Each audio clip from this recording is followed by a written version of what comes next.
Salut à tous, c'est Rudy du blog La Vie Mobile et aujourd'hui je vais vous faire un nouveau déballage d'un smartphone Ouchitel, donc le K4000 qui m'a été envoyé par coolicool.com dont le lien va s'afficher dans la description ci-dessous.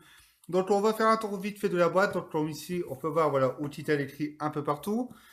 Voilà, ici quelques codes barres, la référence produit et surtout derrière voilà une petite description du produit. Donc ici on peut voir que c'est un produit donc voilà, de technologie, GSM, voilà, FDD, donc 4G LTE, c'est pas écrit la catégorie, on a les dimensions du produit, donc 143 mm, donc 14 cm 3, on va dire, en largeur 7 cm et 10 mm d'épaisseur, ce qui nous fait quand même un produit assez épais.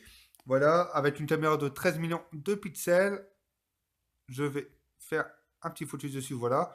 13 millions de pixels, une carte micro SD jusqu'à 32 Go.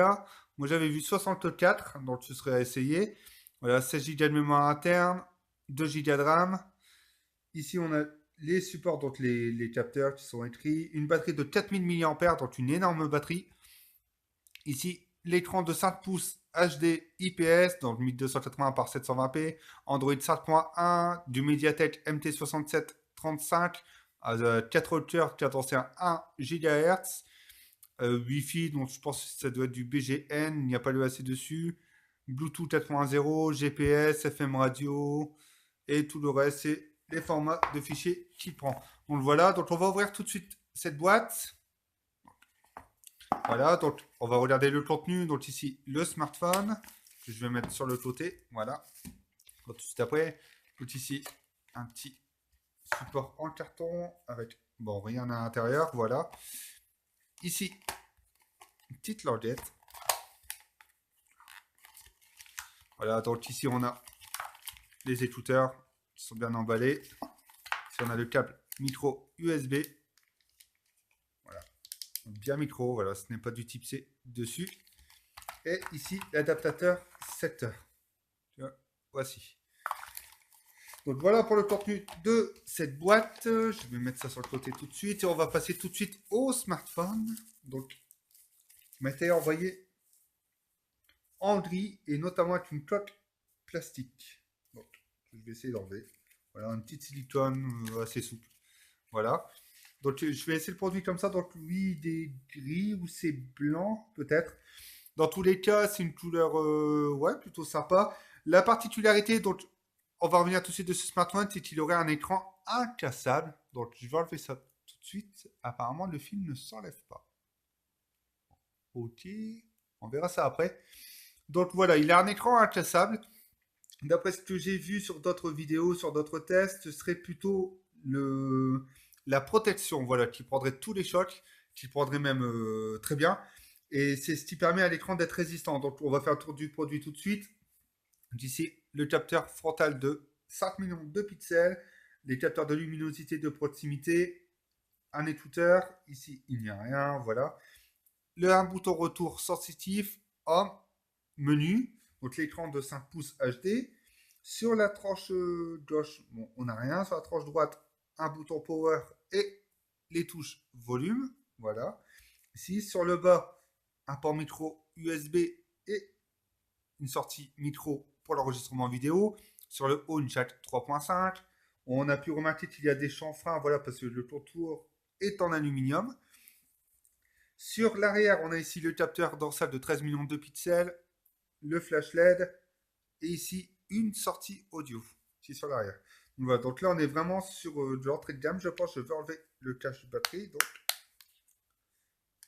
ouais, c'est vrai qu'il est quand même épais comme produit. Je ne m'attendais pas à ça. Donc ici, la batterie. Donc je vais enlever ça tout de suite. Voilà. Et ici donc les deux ports SIM et le port micro SD. Voilà. Donc on va l'allumer tout de suite le temps que je remette la trappe arrière. Voilà.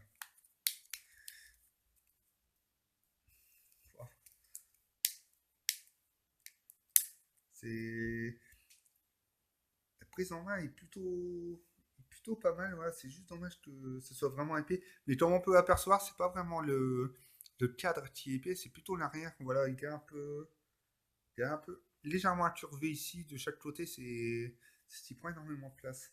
Un peu dommage. Donc, on va essayer de le mettre tout de suite en français. Là, on va ignorer. Mais quand même, on va faire la mise en route. La mise en route quand même. Ignorer quand même, voilà. Plus. Je le remettrai à 0 plus tard. Voilà. Donc, on va faire un tour tout de suite dans l'interface. Donc, Android 5.1. On va aller voir ça tout de suite.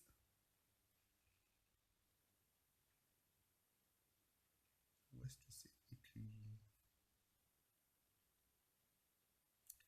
Voilà. Donc, ouais. Donc là, on est bien sur du Lollipop sans problème. Voilà. Voilà, on va faire un petit tour d'interface. Donc ici, le tiroir des aides, c'est rapide. On peut voir ici l'accueil. Voilà, le tiroir des applications. Je ne pense pas qu'il y a des thèmes téléchargeables. Je pense pas. Moi, dans tous les cas, je ferai le test un peu plus complet la prochaine fois. Oula, j'ai un petit problème avec le focus là, apparemment. Plus trop de lumière, désolé. Au niveau de l'affichage, paramètre raté. Bon, ok. Non, ça a l'air d'être un bon produit. Voilà, c'est un produit qui coûte 100 € à la base. Parce que pour s'il est vraiment résistant, voilà, s'il a un écran vraiment résistant, qu'il n'y a pas de film qui protège l'écran, c'est plutôt pas mal. Dans tous les cas, moi, je vais faire le test. Je vous donnerai mon avis sur ce produit d'ici quelques jours. Voilà, grosso modo une semaine, le temps de bien l'avoir en main. Donc, si vous avez aimé ce déballage, n'hésitez pas à aimer, avec le petit pouce bleu, à partager. Et si vous n'avez pas aimé, ben, n'hésitez pas à me dire pourquoi. Mais dans tous les cas, vous pouvez commenter cette vidéo et je vous répondrai. À bientôt.